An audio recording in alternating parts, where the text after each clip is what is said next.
Amigos de Videos Bolivia, les presentamos la siguiente noticia. El ministro de Economía, en una sesión en la Asamblea Legislativa Plurinacional, explica cuáles serían los beneficios del proyecto de ley del oro, con el fin de fortalecer las reservas internacionales. Estas son las explicaciones que daba el ministro de Economías y Finanzas Públicas frente al tratamiento de la ley del oro, un proyecto de ley que finalmente quedó suspendida, pero habían las insinuaciones cuando el ministro manifestaba que no necesitaba una ley o una autorización de la Asamblea Legislativa Plurinacional porque el Banco Central de Bolivia podría tomar estas acciones de forma directa. Escuchemos las explicaciones del ministro de Economía y luego continuamos. Ministro, para que pueda atender las consultas y observaciones presentadas.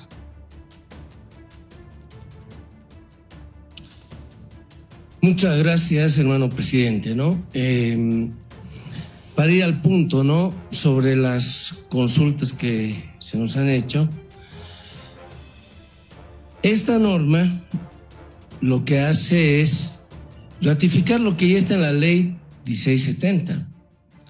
La ley 1670 es clarísima al señalar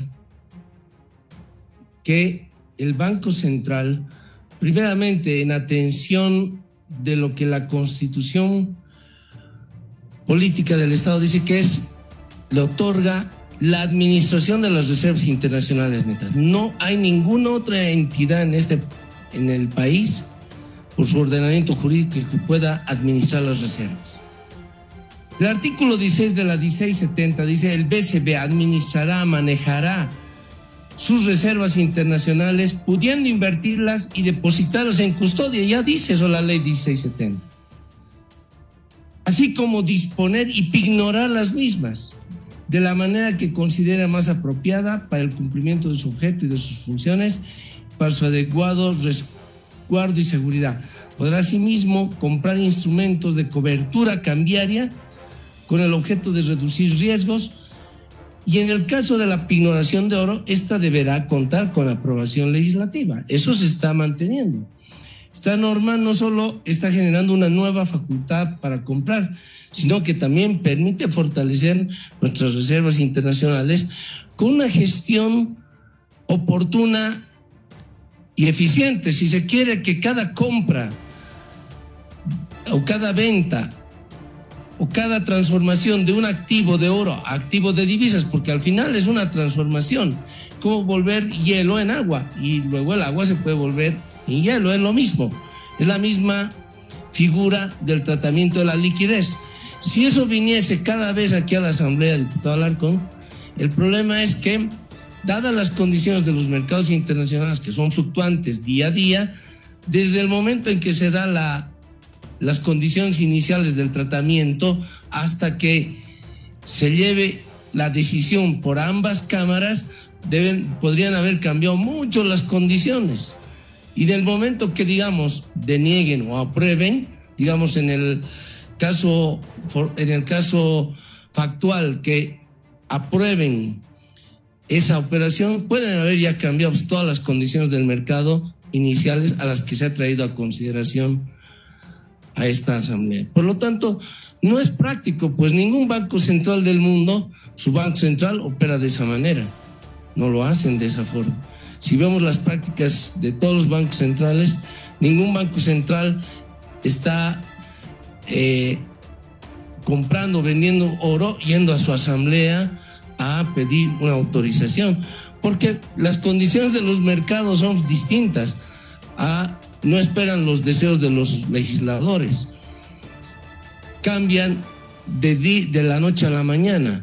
Por lo tanto, ahí viene la oportunidad, la pertinencia, la gestión que tienen los especialistas en el manejo de estos activos a nivel mundial. Y así funcionan todos los mercados de capital internacionales y mercados de activos financieros internacionales. Entonces, en ese sentido, tiene que quedar claro que más bien lo que la ley le da al Banco Central es esta facilidad. La ley 1670 también en cierta manera lo permite, pero estamos viniendo explícitamente a que haya un tratamiento de esta normativa en este recinto, ¿no? Y aquí todas nuestras organizaciones sociales que nos están apoyando entienden esto. Yo al entrar a la sesión quisiera no dejar de saludar a nuestra Confederación General de Trabajadores Fabriles, a nuestra Federación Sindical de Trabajadores Mineros, a nuestra Federación Nacional de Trabajadores Jubilados del Sistema Integral de Pensiones que están acá, a nuestros trabajadores de la Federación de Jubilados del Sistema Integral de Pensiones, nuestra Central Obrera Departamental La Paz, nuestra Federación Departamental de Trabajadores Fabriles de La Paz, Federación Sindical de Trabajadores de Luz y Fuerza, Confederación Nacional de la Micro y Pequeña Empresa, Jóvenes y Trabajadores del Alto, Federación de Cooperativas del Transporte de La Paz y nuestros compañeros de la Confederación del Transporte Libre. Ellos también han sido socializados de esto, están conscientes de la importancia de darle al Banco Central esta facilidad. Yo no niego que sería también interesante que si los mercados internacionales pudieran darnos ese margen de consulta, nos esperaran a que hagamos cada vez que venga una operación de venta de oro aquí a la Asamblea, todo el espacio de consulta y tiempo, y después de dada la aprobación podamos volver y las condiciones iniciales se mantengan, sería, digamos, el mundo ideal. Sería el mundo ideal. Pero en la forma pragmática tenemos que ir a un segundo óptimo, un segundo mejor, que es permitir que como cualquier banco central pueda gestionar esto, y obviamente tienen toda la facultad los asambleístas de luego hacer los PIOs, todo el requerimiento de la información de estas operaciones de venta. No hay ningún problema y se va a informar de forma adecuada. Eso creo que es algo que deberíamos tenerlo aquí muy claro. Cuando se habla de que nosotros hemos dicho que somos una economía blindada, este ministro nunca lo ha afirmado. Nunca lo ha afirmado. Si ustedes me demuestran que he señalado esa afirmación, yo pongo mi cargo a disposición del presidente. Así. Nunca lo he dicho. Lo que sí hemos señalado es que nunca lo he dicho, diputada, jamás. Yo guardo muy bien los registros de las cosas que hablo y en ese sentido, lo que sí hemos señalado es que Bolivia ha mejorado mucho en la resiliencia, o sea, en esa capacidad de adaptación, pero bueno, eso depende de los golpes y shocks externos que pueda estar ocurriendo en el mundo. Y recuerden el año 1999, cuando estaba el presidente Hugo Banzer Suárez, había un debate si la economía estaba entrando o no en recesión. El oficialismo decía que no. Había una fundación Milenio que decía que sí, y había un debate sobre eso. Y al final se demostró que la economía había entrado en recesión. Y una devaluación de un vecino, Brasil, devastó toda una industria textil. O sea, cuando en una otra economía hay un resfriado, aquí nos daba neumonía. Hoy, alrededor de todas nuestras economías, todos se están devaluando. Todos devalúan. Y no es que no se sienten esos shocks, pero Bolivia ha ido mejorando esa capacidad de resiliencia para establecer eso. Después, cuando se dice que no he señalado en mis entrevistas que solo hablo de las exportaciones, también he hablado de las importaciones, del récord de importaciones. Lo he dicho en 3 programas radiales, que Bolivia en el 2022 ha marcado el récord de toda su historia de comercio exterior. Nunca se había logrado un récord tanto en export como en import. Y eso no es una mala señal, más bien es una buena señal en términos de que Bolivia, en un mundo de volatilidad e incertidumbre, ha podido operar en mercados internacionales. ¿Y por qué también en términos de de lo que significa esto para las divisas. Hay que señalar que en todos estos años de la historia, y se los decía ayer a los banqueros en una reunión con Asoban ayer, el aportante neto de divisas ha sido el sector público generalmente, en sus operaciones de comercio exterior a las reservas. Y el sector privado no es un aportante neto de divisas. Excepcionalmente lo hacía el 2021 por primera vez, porque ha sido más bien siempre un demandante neto de divisas. Y eso no está mal, en cierto sentido, porque el sector privado adquiere bienes de capital, adquiere materias primas, adquiere insumos para la producción. Eso significa que requiere de esto para seguir produciendo. Y eso no está mal, porque la producción lleva mayor ingreso, mayor demanda, mayor empleo. En ese sentido, no lo vamos a fustigar por eso. Pero el año pasado ha sido un año de mayor importación, y uno de los elementos de esa mayor importación, querido senador Porcia, ha sido la compra de combustible, tanto diésel y gasolina. Ha sido un elemento importante para mantener la subvención y la estabilidad para el sector agropecuario, para el sector de transporte, para el sector de alimentos. Ha sido muy importante. Imagínense el costo de oportunidad, digamos, de no hacer eso, que se transmita el costo a las familias bolivianas, a los productores. Se eleve la inflación. Al aumentar la inflación, una espiral inflacionaria, salario, inflación, caiga la actividad económica. De todas maneras, la política económica, ¿qué tendría que hacer? Meter plata para evitar la recesión de golpe. Vean, hagamos una comparación de coste-beneficio. Queda claro que en el tema de subvención, que es una carga importante que lleva el Tesoro, esto se va espaciando a lo largo del año. Es la misma manera y más eficiente de no caer en el otro escenario catastrófico. Por lo tanto, el esfuerzo que ha hecho el gobierno nacional para mantener la estabilidad de precios respecto a lo que está ocurriendo ahorita en el mundo. Ayer ya ha subido otra vez la Fed de Estados Unidos la tasa de interés, porque la inflación no para en el mundo. Hay muchos problemas sobre el tema inflacionario y hay recesión en muchos países. Entonces Bolivia no debería caer en este circuito.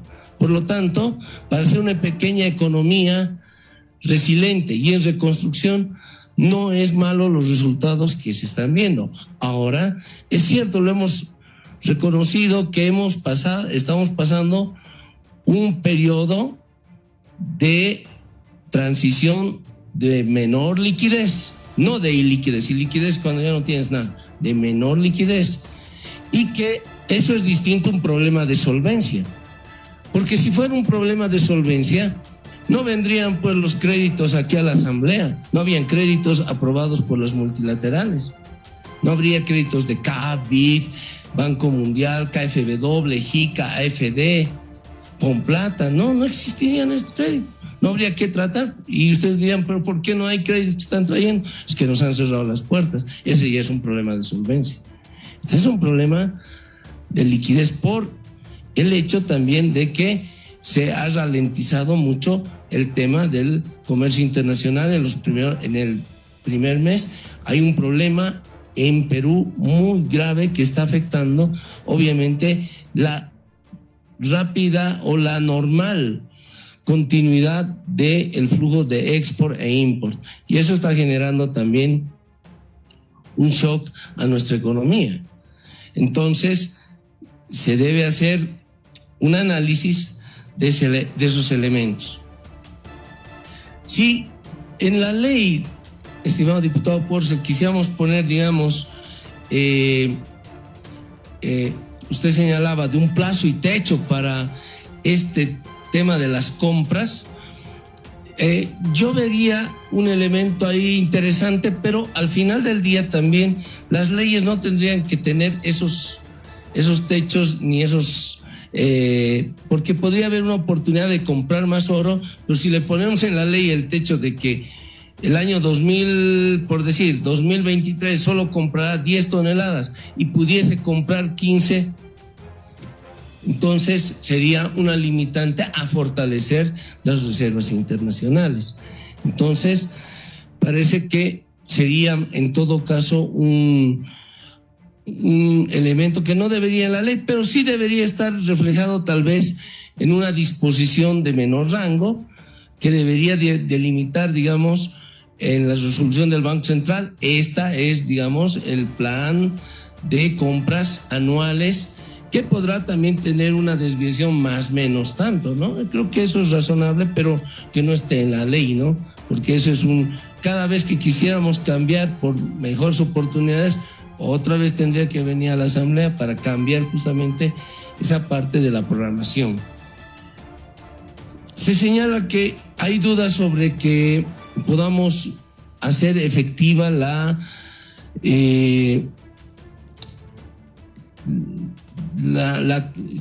al poder comprar oro lo podamos volver en oro monetario, y el país lo ha hecho, y actualmente el país exporta oro y no hay, digamos, ningún tipo de óbice que está señalando que este oro está siendo producido en condiciones no adecuadas. Si bien hay problemas medioambientales que deben ser resueltos y que se va a tomar en cuenta eso al momento de entregar este oro, por eso es oro de buena entrega, tiene que ser oro de buena entrega para que pueda ser refinado. Pero no obstante, este oro doré, al ingresar ya a las reservas, ¿cuánto eran el nivel de export en la gestión 2022? Ha sido, si me permiten, de 13,000. Las import, ¿no? Ha preguntado de las import. Las export han estado por los 3,600 millones, pero las import 3,049 millones de dólares. 13,049 millones de dólares. Las import, ¿no? Entonces, y obviamente el componente más fuerte ha estado en la compra de insumos, y esos insumos están ahí, los bienes en términos de lubricantes y combustibles, que sabemos que son diésel y gasolina. ¿Y qué se va a hacer para aquello? Nosotros ya hemos comprado el año pasado 150 millones de litros de etanol y los hemos ido mezclando con gasolina. Nos ha ahorrado 100 millones de dólares. Este año pretendemos comprar mucho más con los cañeros y ir a 200, 250, y eso nos va a ahorrar mucho más. Estamos en esa lógica. Estamos estudiando también otro tipo de medidas para ahorrar esta importación de gasolina. Hay transformaciones energéticas que no se dan de la noche a la mañana, ningún país lo ha hecho en la región ni menos en el mundo, pero también hay la posibilidad de tener autos flex, automóviles flex, ¿no? Como lo tienen ya otros países. Entonces, de esa forma se puede utilizar mucho lo que es el etanol, y eso le va a permitir al país tener menos dependencia de gasolina, que en este momento no es un tema todavía acuciante, pero hay que tomarlo, hay que tomar las previsiones para que no tenga, digamos, el problema que tiene el diésel en este momento, que es realmente un tema que debemos rápidamente sustituir en importaciones. Para eso está la planta FAME, que se va a inaugurar este año y que va a ser ya un primer inicio para ir usando biodiesel. Una pequeña planta que te va a dar un ahorro de 100 millones de dólares. Y la de HBO, que va a ser inaugurada el 2025, con los cálculos de demanda creciente que tiene de diésel, la industria soyera, el transporte y todas las actividades económicas, nos va a ahorrar un 43% del gasto de importación de diésel, que ya es un alivio en relación a lo que en este momento vamos erogando. que era una de las preguntas que se iba a hacer al respecto. Obviamente, esto es un proceso gradual y que ya empieza a dar sus resultados este año. También en términos de generación de divisas, ya la planta del Mutún, que era un sueño de todos los bolivianos, y especialmente del departamento de Santa Cruz, este año se hace realidad con las primeras producciones ya a nivel, a escala importante, 60%, más o menos de acero laminado y barras de fierro. Eso nos va a permitir también un ahorro importante. No obstante, ahorita ya estamos exportando como por valor de $400 millones solamente con las primeras cuestiones experimentales y también vendiendo hierro. Se nos preguntaba sobre la deuda pública al 31 de diciembre del 2022. Es 46%, siguiendo las prácticas respecto al PIB, siguiendo las prácticas de medición internacionales y de apropiación correcta, no de consolidado, no de agregado, ¿no? Entonces, esto es lo que tenemos, 46% del PIB en términos de deuda pública. Pero deuda pública externa, que es lo importante, porque la deuda pública interna se la paga con bolivianos, la deuda pública externa se la paga con dólares, salvo la deuda pública interna que en el gobierno de Tuto Quiroga él la adquiría en dólares a las FPs. Ahí estaba la dolarizada la deuda interna, hay que recordarlo. Se cambió en nuestra primera etapa de gobierno, se bolivianizó la deuda interna. Por eso se paga ahora en bolivianos. Pero la deuda externa se la paga en dólares. ¿Y esa cuánto está? 29.9 respecto al PIB. ¿Y eso qué significa? Que ha habido una reducción porque estaba en 31 el 2021. Al 2022 ya estamos en 29.9. Ha rebajado respecto, en términos de carga, respecto al Producto Interno Bruto. Años consecutivos de déficit fiscal. Ha habido, están en las estadísticas, déficit fiscal. ¿Qué es lo importante de esto? El déficit fiscal se ha agudizado, obviamente, en la crisis de la pandemia. Hemos llegado a 12,6, uno de los déficits más grandes que ha tenido la economía boliviana de muchos años atrás, parecidos a los que ha habido en la hiperinflación. Y de ahí ha habido una reducción de 12,6 a 9,3, de 9,3 a 7,2. Esa es una mejora en términos de las finanzas públicas. Nadie puede negar ese hecho, que es una mejora. ¿Que es suficiente? No, tampoco. No vamos a hacer, digamos, un trofeo de eso simplemente. Hay que seguir en esa dirección. Pero el esfuerzo se ha hecho y se ha realizado. Reducir cada año casi un 3% de déficit fiscal no es una cosa menor, y eso puede consultarse a cualquier macroeconomista. No es un tema menor. Se hace el esfuerzo en la dirección adecuada y de seguro con las medidas que les estoy comentando va a generar tres cosas. Primero, va a generar mayor producción, sustitución de importaciones, ahorro de divisas. Eso es algo importante que va a generar nuestra política de sustitución de importaciones, y decir a la fecha que en el balance fiscal corriente estamos ya en equilibrio. El año pasado había un déficit de 1.8 respecto al PIB y el 2020 estuvo ese déficit corriente en 6,1. El otro 6, que es el restante para sumar al 12, no se sabe dónde estaba. ¿Y ese 6,1 en qué se gastó? Hubieron más respiradores, más infraestructura hospitalaria, No hay forma de justificar ese 12,6. Inclusive habría que decir que el año 2020 el precio del petróleo cayó, el precio del diésel cayó, el precio de la gasolina cayó, el volumen importado también por las actividades cayó. ¿Pero por qué aumentó el déficit? En cambio, en esta gestión ha subido el precio del diésel, ha subido el precio de la gasolina, ha subido el precio de muchos insumos productivos y hemos hecho frente y todavía hemos generado equilibrio en las cuentas del balance fiscal corriente y hemos disminuido el déficit.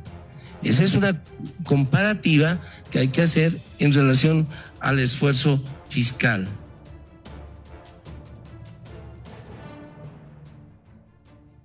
Señalaban de los 700,000 bolivianos que trabajan afuera y que hay que señalar que previamente al 2005, mucho antes, estos compañeros compatriotas ya se fueron a otras economías a buscar empleo y se asentaron mucho antes.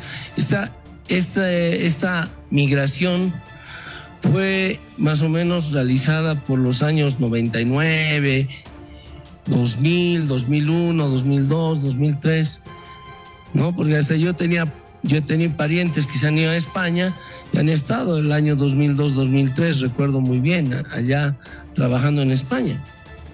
Y obtenían sus recursos en euros y los enviaban a la economía. Nosotros hemos dado medidas para que si los bolivianos que quieran venir con su menaje y su maquinaria puedan hacerlo con el IVA cero. Está en la norma que aquí se ha traído y se ha aprobado. Ustedes mismos han aprobado esa medida para que bolivianos que estén con su maquinaria, porque hay muchos compatriotas que tienen sus máquinas de coser, ya tienen su propio capital hecho afuera, pueden traerlo y trabajar dentro de la economía. Y de seguro muchos lo harán porque las condiciones de afuera están muy difíciles. En concreto, para contestar allá también a la compañera diputada, las operaciones, compañera diputada Mariela, las operaciones en custodia son operaciones financieras que no son necesariamente un colateral. Simplemente las operaciones en custodia es que tú puedas tener tu oro custodiado en condiciones para hacer las inversiones. No es que estás hipotecando ese oro. Y eso está ya en el artículo 16 de la ley 1670. No es algo nuevo que estamos trayendo, que más bien se estaría refrendando en lo que ya la ley 1670 lo señala.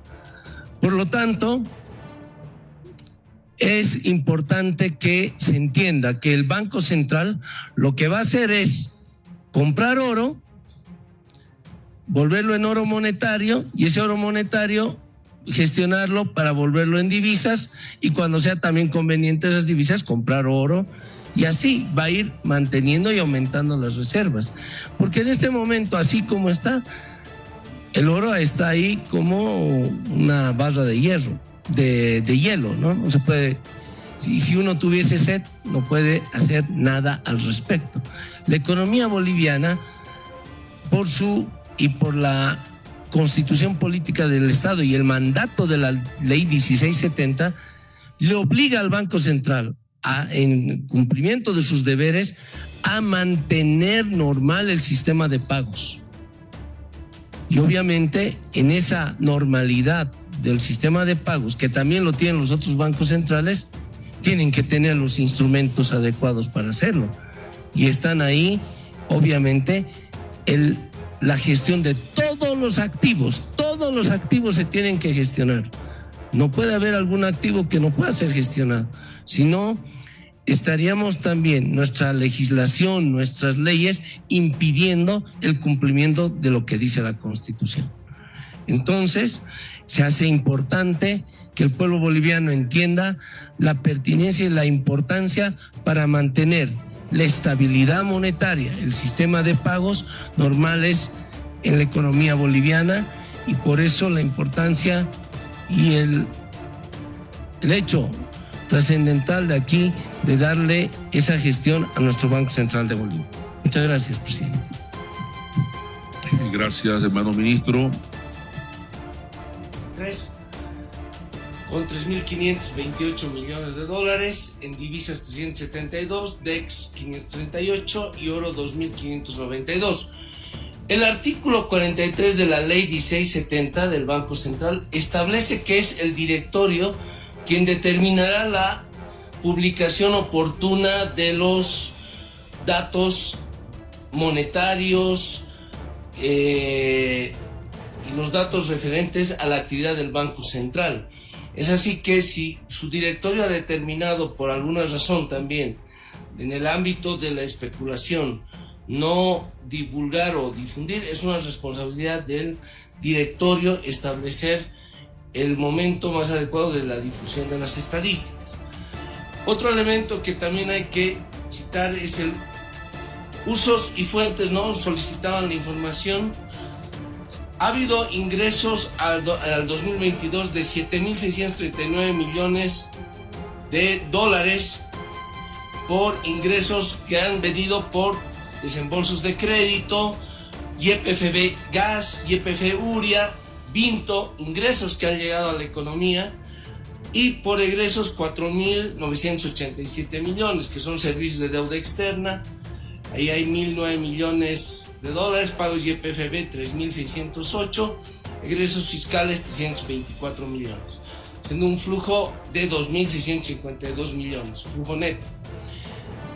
Hay que señalar algo muy importante. Y esto apelo a la lógica que debería existir, ¿no? Nosotros estamos en esta sala debatiendo si el oro debe ser vendido.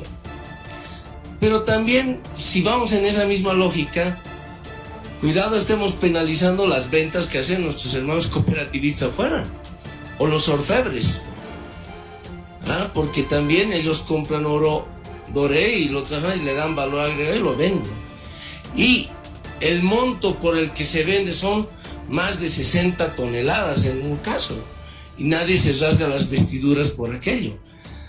En cambio, si el Banco Central, un oro monetario que ya tiene más valor agregado, desea convertir ese activo en otro activo líquido, porque no es que se va, sino que se convierte en otro activo líquido, le permite al Banco Central tener la posibilidad de gestionar mejor sus reservas. En el tema de que esto no sea constitucional en términos de que la venta tiene que ser siempre autorizada por la Asamblea, la misma Constitución también le dice a toda la población boliviana, y la población boliviana lo ha aprobado así, que quien administra las reservas internacionales es el Banco Central, inclusive de ese oro monetario.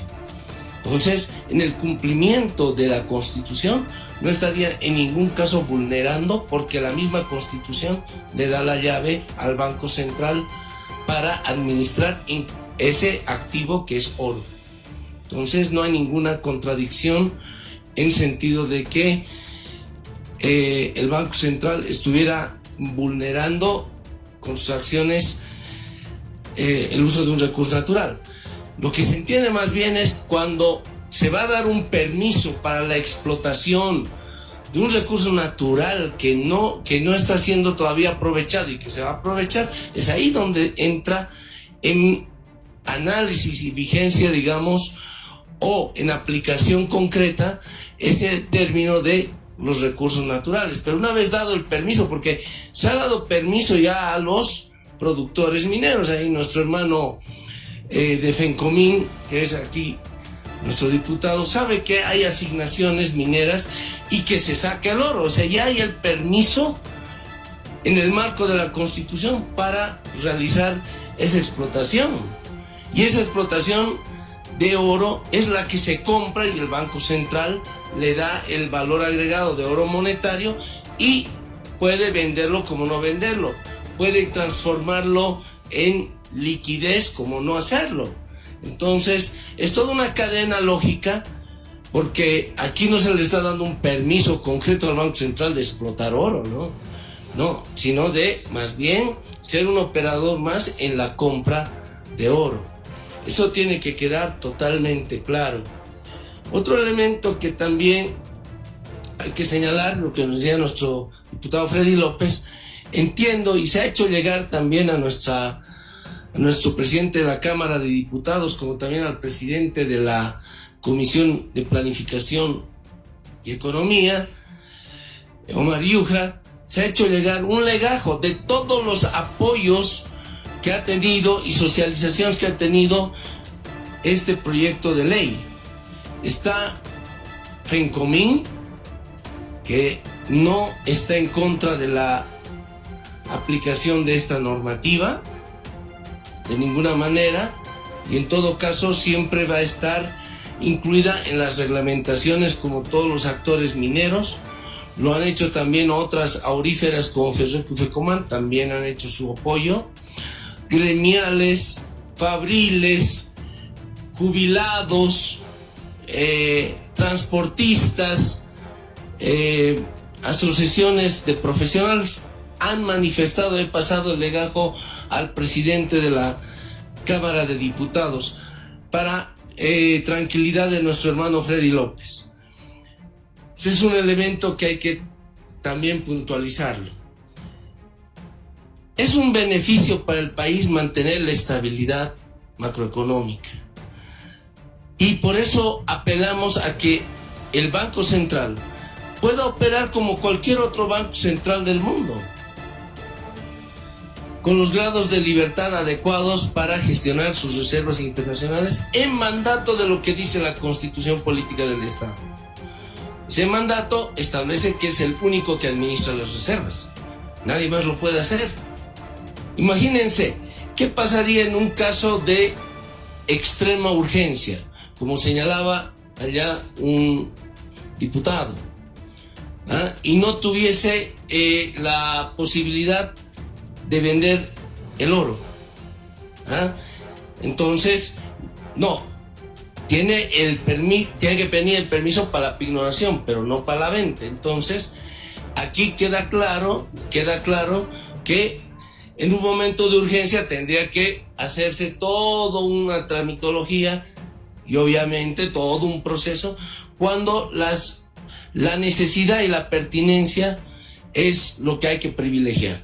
Por lo tanto, queda claro para la población boliviana que un banco central, como lo hacen todos los bancos centrales, compran, venden oro con permisos de sus directores y obviamente eso está enmarcado en su constitución y no tiene una lógica pragmática para cada venta venir a la asamblea y pasar todo el proceso cuando estas ventas o esta transformación en liquidez tiene que ser hecha de manera oportuna en mejores condiciones de los mercados internacionales.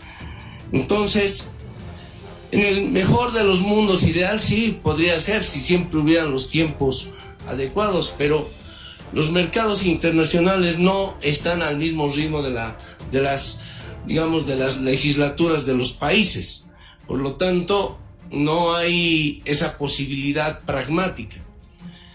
Entonces, al hablar del artículo 158, hay una confusión de la explotación del oro con respecto ya al oro que ya fue explotado y que ya tienen los permisos constitucionales, legales.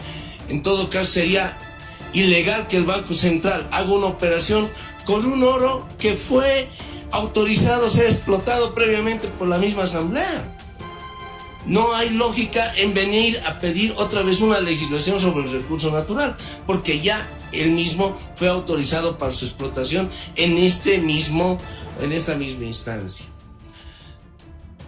Y esto va a favorecer de seguro a los operadores mineros y va a fortalecer también nuestras reservas internacionales. No es posible que se siga impidiendo a un banco central operar como los otros bancos centrales. Creo que eso es un elemento que hay que ser considerado y que ya en este momento el oro sale del país en forma de exportación de barras de oro doré o también en valor agregado en la orfebrería que hacen en las lindas joyas que hacen nuestros orfebres. Entonces, si ese tipo de operaciones son permitidas, ¿por qué no puede ser permitido que un banco central pueda, como otros bancos centrales, hacer la operativa para administrar sus reservas internacionales? Entonces, ahí hay una incongruencia. Entonces, deberíamos también impedir la exportación de oro de los cooperativistas y deberíamos impedir la exportación de joyas. ¿Por qué? Porque también sería un hecho que iría en contra de los recursos naturales, en esa interpretación, digamos, sesgada de lo que dice la Constitución. Entonces, para nosotros, con esto termino, hermano presidente, la dirección de la disminución del déficit fiscal es la correcta. Hemos disminuido el déficit fiscal. No es como se dice, se está haciendo un hueco más grande. En todo caso, el hueco era de 12,6, ha reducido a 9,3 respecto al PIB y ahora es 7,2. Es un número mucho menor. Y entonces eso significa que se va avanzando en la dirección correcta y adecuada. Y con las medidas que hemos señalado, vamos a ir reduciendo mucho más el déficit fiscal. Muchas gracias, presidente. Gracias, compañero. Esas fueron las palabras del ministro de Economía, que según sus palabras, el proyecto de la ley del oro devolvería la soberanía a Bolivia sobre el oro, contribuye a la estabilidad macroeconómica, prevé de recursos para exportaciones e importaciones y reduce el contrabando del oro. El ministro de Economía explicó los beneficios de la aprobación de la ley del oro, pero finalmente la sesión se suspendió y finalmente la sesión de la Asamblea Legislativa de la aprobación del proyecto de la ley de la compra del oro y fortalecimiento de las reservas internacionales se suspendió. La ley del oro entonces está trabada. Crece el rechazo y las observaciones en el ala radical del movimiento al socialismo, quien se unió con la oposición en este tratamiento. Los legisladores del MAS y la oposición se enfrascan en un debate de más de 8 horas que finalmente fue suspendido hasta la próxima semana. Después de un arduo debate, alrededor de 8 horas, la Cámara de Diputados dejó en suspenso la aprobación del proyecto de ley de compra de oro destinado al fortalecimiento de las reservas internacionales netas, tras el creciente rechazo y observaciones de legisladores de oposición y del movimiento al socialismo a la venta del oro que custodia el Banco Central de Bolivia. ¿Qué opinan ustedes frente a las explicaciones del ministro de Economía y Finanzas Públicas, quien según la aprobación de la ley del oro traerá ventajas a Bolivia? ¿Creen ustedes que estas afirmaciones son correctas o tienen razón los analistas económicos al cuestionar esta polémica ley del oro que ahora está trabada en la Asamblea Legislativa, en la Cámara de Diputados? No olviden dejarnos sus percepciones al respecto.